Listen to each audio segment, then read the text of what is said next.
મોડાસા તાલુકાના ટીડીઓ સાહેબશ્રી દ્વારા ગ્રામ પંચાયતના તલાટીશ્રીઓ ઉપર વસૂલાત બાબતે કડક કાર્યવાહીના આદેશ આપવામાં આવ્યા છે।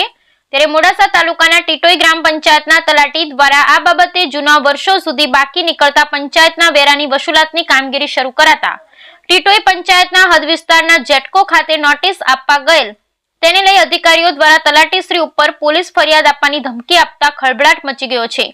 જેટકો બન્યું ત્યારથી આજ સુધી વેરાની રકમ આશરે 1,68,000 જેટલો વેરો બાકી નીકળતા વારંવાર નોટિસ આપવા છતાં પણ વેરો ભરપાઈ ન થતા તલાટી શ્રી રૂબરૂ કાર્યવાહી કરાતા પોલીસ ફરિયાદની ધમકી મળી। હાલ ટીડીઓ દ્વારા વસૂલાત ન થતી હોવાથી ટીટોઈ ગ્રામ પંચાયતના તમામ કર્મચારી ને તલાટી શ્રીનો પગાર બંધ કરેલ છે। તલાટી દ્વારા કાર્યવાહી કરાતા જેટકોના અધિકારીઓ દ્વારા તલાટી શ્રીને પોલીસ ફરિયાદ કરી ખોટી રીતે ફસાવી દેવાની ધમકીથી ચકચાર મચી ગઈ છે। Bureau report Kadar ડમરી Modasa.